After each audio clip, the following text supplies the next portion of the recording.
Salam, selamat berjumpa di dalam kasih Tuhan kita Yesus Kristus. Bersama saya, Pendeta Jublina Raharjo Rafael. Kita akan bersukacita bersama-sama dalam perenungan firman Tuhan saat ini. Kita akan membaca dari kitab Perjanjian Lama, Yesaya pasal 58 ayat 1 hingga ayatnya yang ke-12. Namun sebelumnya mari kita menghampiri Tuhan di dalam doa. Kita berdoa. Ya Tuhan Allah Bapa di surga, kami bersyukur di hari ini Engkau masih memberkati menuntun kami anak-anak-Mu untuk menikmati sukacita bersama-sama di hari yang baru hari ini. Kami mau membaca dan belajar akan firman Tuhan. Kami mengundang Roh Kudus Tuhan hadir bersama-sama dengan kami saat ini. Biarlah kami semua bisa mendengar dan belajar akan kebenaran firman-Mu. Dan terlebih daripada itu Tuhan, Engkau beri kesempatan kepada kami untuk merenungkan firman Tuhan siang dan malam, serta mempraktikkannya dalam kehidupan kami setiap hari. Berfirmanlah kepada kami Tuhan, karena kami sudah siap mendengarkannya. Amin.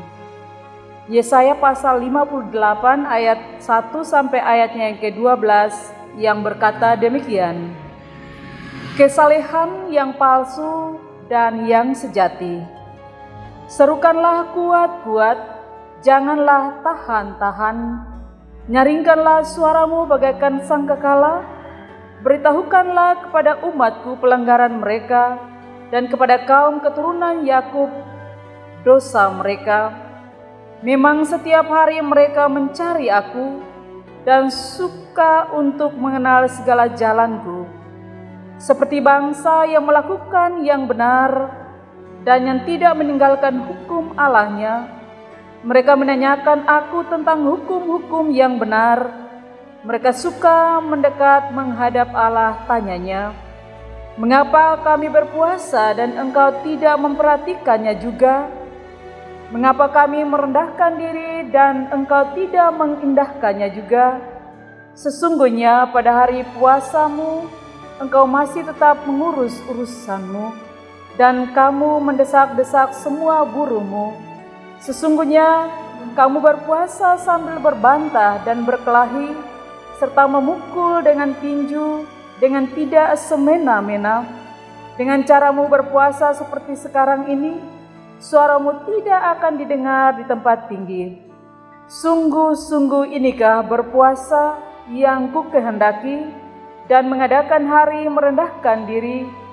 Jika engkau menundukkan kepala seperti gelaga, dan membentangkan kain karung, dan abu sebagai lapik tidur, sungguh-sungguh itukah yang kau sebutkan berpuasa, mengadakan hari yang berkenan pada Tuhan? Bukan, berpuasa yang kukehendaki ialah supaya engkau membuka belenggu-belenggu kelaliman dan melepaskan tali-taliku, supaya engkau memerdekakan orang yang teraniaya dan mematahkan setiap kuk, supaya engkau memecah-mecah rotimu bagi orang yang lapar dan membawa ke rumahmu orang miskin yang tak punya rumah. Dan apabila engkau melihat orang telanjang, supaya engkau memberi dia pakaian dan tidak menyembunyikan diri terhadap saudaramu sendiri. Pada waktu itulah terangmu akan merekah seperti fajar, dan lukamu akan pulih dengan segera. Kebenaran menjadi barisan depanmu, dan kemuliaan Tuhan barisan belakangmu. Pada waktu itulah engkau akan memanggil, dan Tuhan akan menjawab. Engkau akan berteriak minta tolong, dan Ia akan berkata, ini aku. Apabila engkau tidak lagi mengenakan kuk kepada sesamamu, dan tidak lagi menunjuk-nunjuk orang dengan jari dan memfitnah. Apabila engkau menyerahkan kepada orang lapar apa yang kau inginkan sendiri, dan memuaskan hati orang yang tertindas, maka terangmu akan terbit dalam gelap, dan kegelapanmu akan seperti rembang tengah hari. Tuhan akan menuntun engkau senantiasa, dan akan memuaskan hatimu di tanah yang kering, dan akan membaharui kekuatanmu Engkau akan seperti taman yang diairi dengan baik dan seperti mata air yang tidak pernah mengecewakan. Engkau akan membangun reruntuhan yang sudah berabad-abad dan akan memperbaiki dasar yang diletakkan oleh banyak keturunan. Engkau akan disebutkan yang memperbaiki tembok yang tembus, yang membetulkan jalan supaya tempat itu dapat dihuni. Demikian jauh pembacaan firman Tuhan untuk kita pada saat ini. Berbahagialah kita semua yang telah mendengarkan firman Allah. Kita siap memelihara firman ini dalam kehidupan kita setiap hari. Salam Bapak Ibu, saudara-saudara yang terkasih di dalam Tuhan kita Yesus Kristus. Tema perenungan firman Tuhan untuk kita pada saat ini yang berkata, Allah melihat sedekah, doa, puasa yang tulus. Allah melihat sedekah, doa, puasa yang tulus.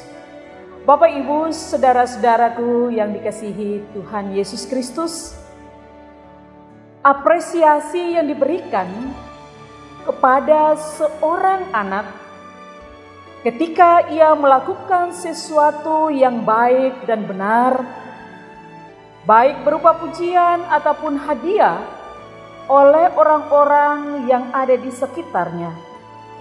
Dan itu pasti akan membuat anak itu merasa senang. Kemudian akan cenderung kembali melakukan hal yang sama. Apresiasi yang kita berikan tersebut merupakan hal positif dalam rangka menumbuhkan sikap dan karakter yang baik dalam diri anak itu. Seseorang yang berlatih keras untuk berprestasi di bidang-bidang tertentu dan bekerja keras itu akhirnya berprestasi dan meraih kesuksesan, kemudian diberi apresiasi. Maka apresiasi itu merupakan penghargaan atas kerja keras orang itu. Penghargaan tersebut adalah wujud pencapaian sekaligus merangsang orang itu untuk terus mempertahankan dan meningkatkan prestasi yang telah ia capai. Apresiasi yang diberikan baik kepada seorang anak kecil karena melakukan hal yang benar maupun kepada olahragawan yang berprestasi atau kerja kerasnya merupakan tindakan yang memang seharusnya dilakukan. Tetapi bagaimana dengan orang-orang yang melakukan kewajiban agamanya hanya agar ia mendapat pujian dari orang lain? Tentu ini hal yang berbeda. Bapak Ibu, jemaat Tuhan yang diberkati, bacaan Alkitab kita saat ini ingin menunjukkan sikap Yesus yang sangat tegas menyoroti kelakuan atau cara hidup para ahli Taurat, yang dalam pandangan Yesus merupakan cara hidup yang keliru. Yesus menyebutkan beberapa hal seperti memberi sedekah, berdoa, dan berpuasa. Sekalipun semua perbuatan-perbuatan itu adalah ketentuan atau perintah agama, ketika motivasi yang ada di balik pelaksanaan kewajiban agama itu keliru, kewajiban agama tersebut bukannya mendatangkan kebaikan, malah keburukan, bahkan hukuman.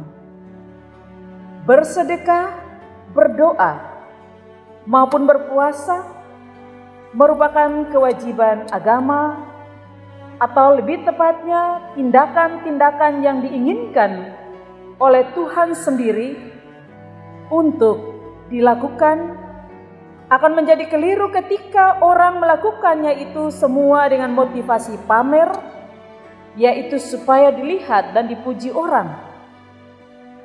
Yesus dengan tegas menyatakan, orang yang seperti ini adalah orang-orang munafik. Mengapa munafik? Sebab orang-orang yang melakukan hal-hal dengan motivasi pamer, berarti tidak melakukan dengan tulus, sebagaimana pepatah ada udang di balik batu. Satu hal yang harus diingat oleh setiap orang adalah bahaya yang mengancam seseorang yang memiliki motivasi tidak tulus. Bukan hanya dosa kemunafikan, tetapi juga kesombongan. Sebab bukanlah orang yang ingin mencari pujian dari orang lain itu dekat dengan kesombongan. Orang bisa berpikir bahwa dengan melakukan semua itu ia akan menjadi lebih baik, lebih saleh, dan lebih layak di hadapan Tuhan dibandingkan dengan orang lain. Itu sebabnya melakukan kewajiban agama dengan motivasi pamer mudah menjerumuskan seseorang kepada dosa kesombongan. Dan jika semua ini terjadi, tentu itu yang sangat disayangkan. Mengapa? Karena orang yang melakukan sesuatu yang dikehendaki Tuhan seharusnya melakukannya agar ia mendapat perkenanan Tuhan sebagai upah.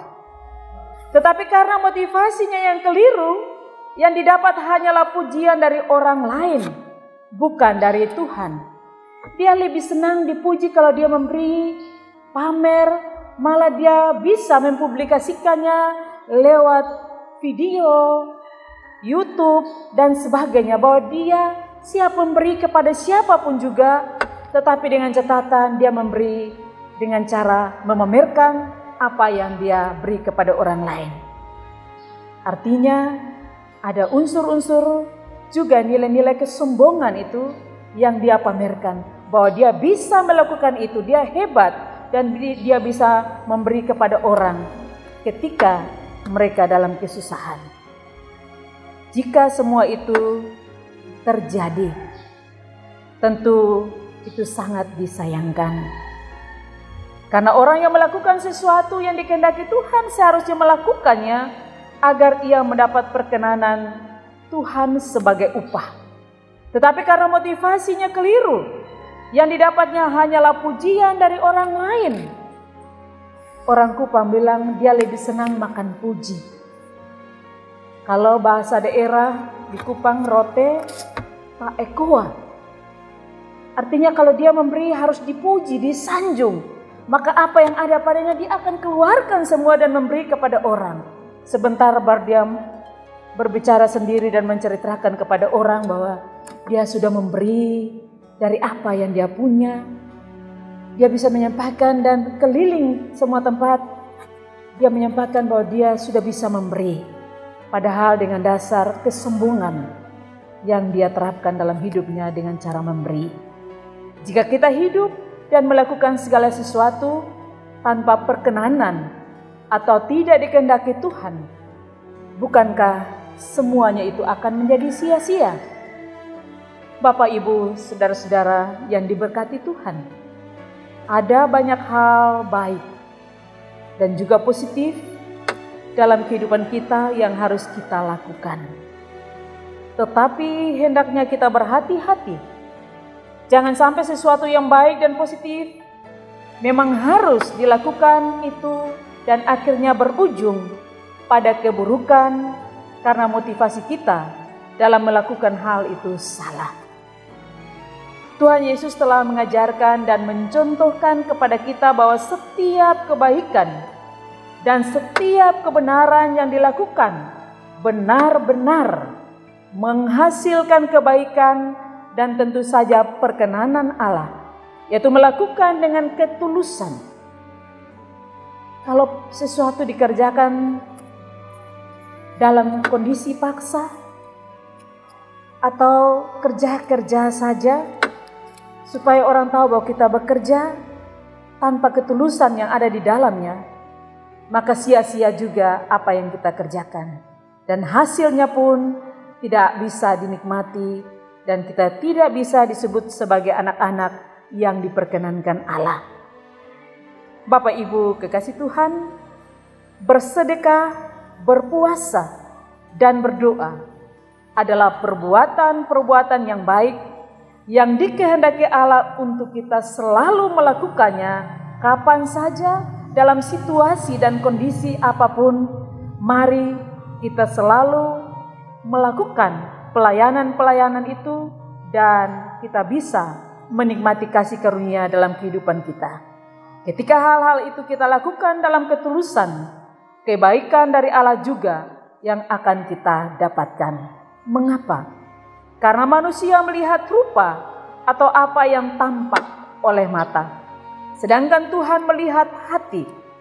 Tuhan tahu apakah kita tulus atau tidak. Kembali kepada pribadi kita sebagai anak-anak Tuhan, di dalam merayakan minggu-minggu sengsara Tuhan kita Yesus Kristus. Tuhan mengajarkan kepada kita untuk bagaimana kita menjaga keberadaan kehidupan kita dalam hal bergereja, bermasyarakat, berbangsa, dan bernegara.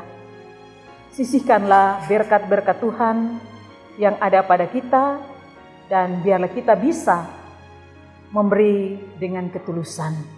Tuhan Yesus memberkati kita dalam perenungan saat ini. Amin. Bapak Ibu Jemaat Tuhan, kita akan menaikkan doa syafaat. Kita berdoa. Allah telah melihat kehidupan keberadaan kami sebagai umat pilihan-Mu. Di dalam kami menjalani kehidupan ini, ada banyak hal yang kami buat tidak sesuai dengan kehendak-Mu ya Tuhan. Kami lebih banyak mengikuti keinginan-keinginan kedagingan kami daripada mengikuti apa yang Tuhan perintahkan di dalam kehidupan kami. Karena itu Tuhan, saat ini kami mohon kepadamu, ketika kami mendengarkan berita firman-Mu, Engkau pula yang mengajarkan kepada kami bagaimana kami bersedekah, melakukan pelayanan-pelayanan diakonia, berdoa, berpuasa, untuk kami bisa menikmati kasih karunia daripada Tuhan. Sempurnakanlah firman Tuhan kepada kami, agar dimanapun kami berada Tuhan, kami tetap memegang firman-Mu sebagai pelita dan penuntun di dalam perjalanan kehidupan kami.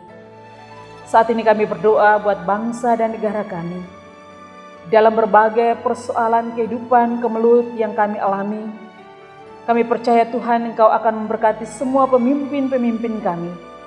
Bapak Presiden bersama para menteri, Gubernur, Wali Kota, Bupati, Lurah, Kepala Desa, RT RW, Tuhan memberkati mereka untuk bisa memberikan banyak hal kepada kami semua. Kami berdoa buat gereja Masihi Injili di Timur. Tuhan memberkati semua kami anak-anak Tuhan yang bekerja di ladang-Mu. Berkati kami semua yang ada di Klasis Kota Kupang Timur, yang bekerja untuk memajukan pelayanan dalam gereja-Mu, bersama seluruh presbiter dan jemaat yang kami layani bersama-sama.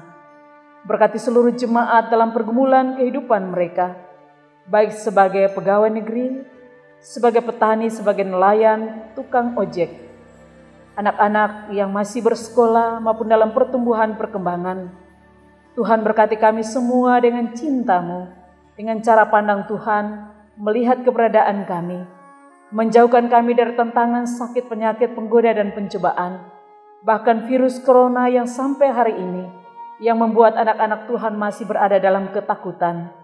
Arahkanlah kehidupan kami hanya tertuju kepada Tuhan, dengan terus belajar akan kebenaran firman Tuhan, sehingga iman kami terus bertumbuh, dan kami tetap berada dalam perlindungan serta penyertaan-Mu ya Bapa. Bapa di sorga, Bapa yang maha murah, Bapa yang maha kasih, semua keberadaan kehidupan kami mulai hari ini dan seterusnya, kami mohon Tuhan memegang, menggendong, menuntun kami semua, hingga kami tidak jatuh dalam pencobaan, tetapi kami terus diberikan keselamatan, cinta kasih, untuk bisa menjalani hari-hari hidup kami dengan baik. Bapa di sorga, Bapa yang maha murah, Bapa yang maha kasih, kami mohon ampun atas semua dosa-dosa dan salah kami. Dengar dan sambut doa kami, di dalam anak-Mu Yesus Kristus Tuhan.